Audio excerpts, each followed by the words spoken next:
নমস্কার দর্শক বন্ধু, তো বকেয়া ডিএ নিয়ে গুরুত্বপূর্ণ আপডেট এবং খবর কিন্তু এই ভিডিওতে আপনাদের সঙ্গে আমি আলোচনা করবো। তাই ভিডিওটা স্কিপ না করে শেষ পর্যন্ত কিন্তু অবশ্যই দেখতে থাকুন। আজকের থেকে কিন্তু শুরু হয়ে গেল 4% যে বকেয়া ডিএ বাড়ানো হয়েছে, সেটা কিন্তু নেহাত কিন্তু রাজ্য সরকারি কর্মচারীরা মানছেন যে সেটা কিন্তু ফিক্কার দেন, কারণ এখনো কিন্তু কেন্দ্রের সঙ্গে রাজ্যের 36% ডিএ কিন্তু বাকি রয়েছে। তো এই নিয়ে কিন্তু একটা বড় আপডেট কিন্তু বাংলাহাট অনলাইন নিউজ পোর্টালে কিন্তু চলে এসেছে। আমি আপনাদের তথ্যটি দিয়েছি।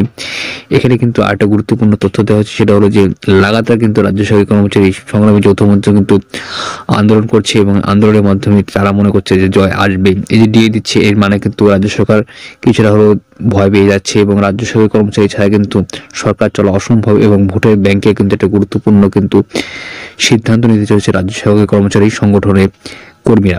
তো তাই তাদের কিন্তু দাবি দেওয়া পূরণ করা কিন্তু দরকার, কারণ মাননীয় মুখ্যমন্ত্রী মমতা বন্দ্যোপাধ্যায় 2011 সালে যে ক্ষমতায় এসেছিল সেই বকেয়া ডিএ মিটিয়ে দেওয়ার জন্য এবং বামফ্রন্টকে বলা হয়েছিল যে তারা ডিএ দেয় না। তো এই সময় কিন্তু প্রচণ্ড ব্যাকফুটে আছে রাজ্য সরকার, তৃণমূল কংগ্রেস এবং সুপ্রিমো অর্থাৎ মুখ্যমন্ত্রী মমতা বন্দ্যোপাধ্যায় কিন্তু কোনো কথাই কিন্তু রাখছে না। আরেকটি গুরুত্বপূর্ণ তথ্য আসছে, সেটা হলো যে জানুয়ারি মাসে কিন্তু 8টি মিটিং কিন্তু করা হবে এবং সেখান থেকে কিন্তু আরেকটা গুরুত্বপূর্ণ কিন্তু আপডেট চলে আসার সম্ভাবনা রয়েছে। ডিএ কিন্তু আরেকটা বাড়ানোর সম্ভাবনা কিন্তু প্রবল রয়েছে, কারণ যেভাবে আন্দোলনের ঝাঁজ বাড়ছে সেভাবে কিন্তু তারা মোটেও সন্তুষ্ট নয় রাজ্য সরকার কর্মচারীরা এই মাত্র 4% ডিএ নিয়ে।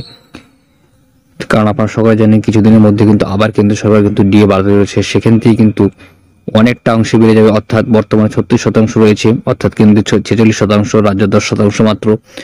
সেখান থেকে কিন্তু কেন্দ্র সম্ভাবনা হচ্ছে যে 50% ডিএ কিন্তু আসবে, অর্থাৎ 40% ডিএ ফারাক কিন্তু আর কিছুদিনের মধ্যে কিন্তু কেন্দ্র রাজ্যের মধ্যে হয়ে যাবে।